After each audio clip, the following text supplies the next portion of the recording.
मीरपुर नाम के शहर में तेजस अपनी पत्नी नीरू के साथ रहता था।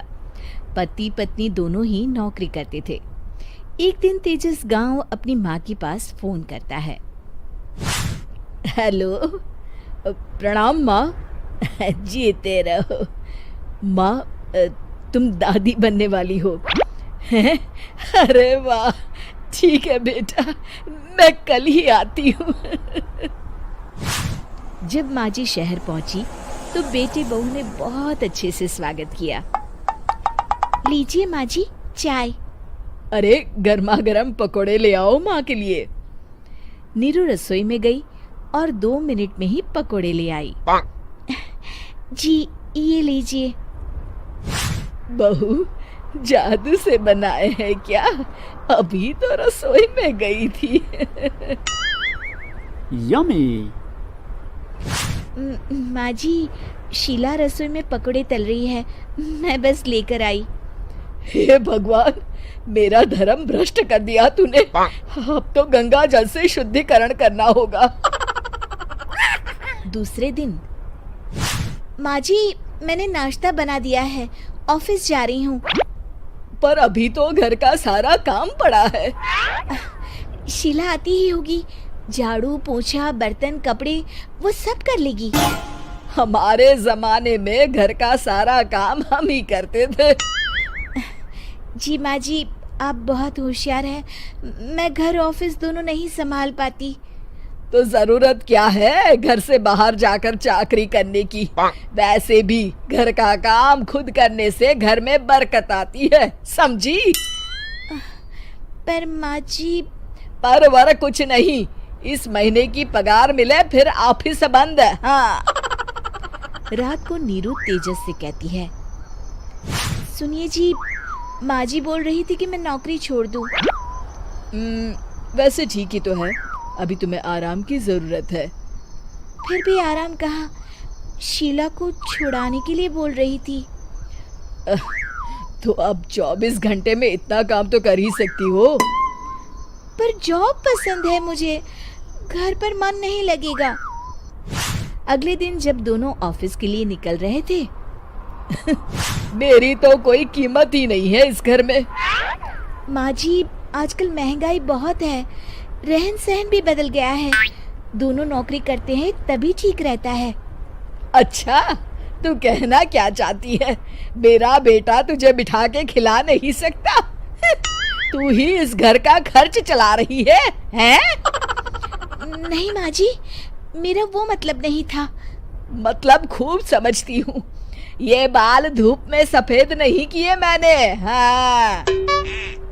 अब तो ये रोज का काम हो गया था। तेजस भी रोज की झिकझिक से परेशान हो गया था। एक दिन उसने कहा, नीरू, वैसे भी तुम्हें मैटरनिटी लीव मिलने वाली है, तो अभी से ही छुट्टी ले लो। पर क्या, मेरी सैलरी अच्छी खासी है।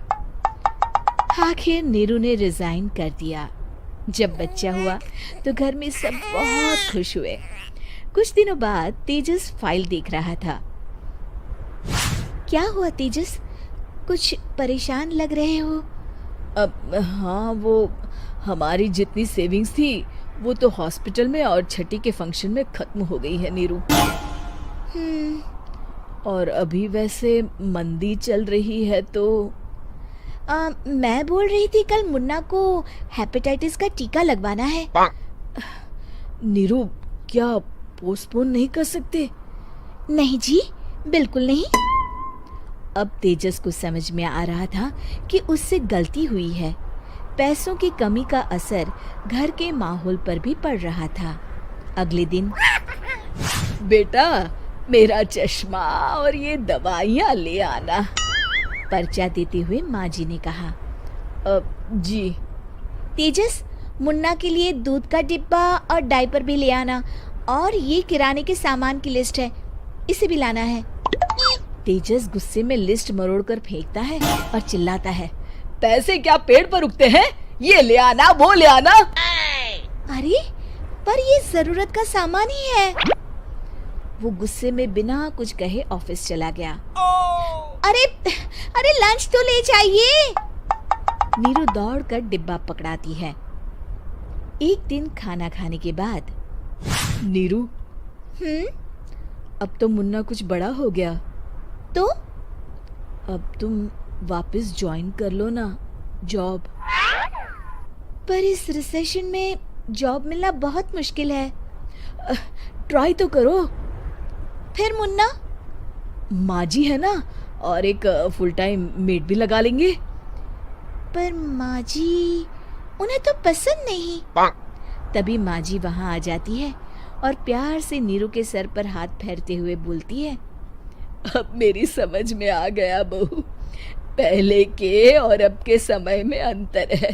तुम काम शुरू करो, मुन्ना की जिम्मेदारी मेरी। मेरी प्यारी माँ जी। ये कहकर नीरू उनके गले लग गई। शिक्षा, परिवर्तन संसार का नियम है, हमें भी समय के साथ चलना चाहिए। उम्मीद है कि आपको हमारी ये कहानी पसंद आई होगी। कृपया हमारे चैनल को सब्सक्राइब करें और सभी अपडेट्स के लिए बेल आइकन जरूर क्लिक करें। और हाँ, वीडियो लाइक और शेयर करना मत भूलिएगा। Bye bye.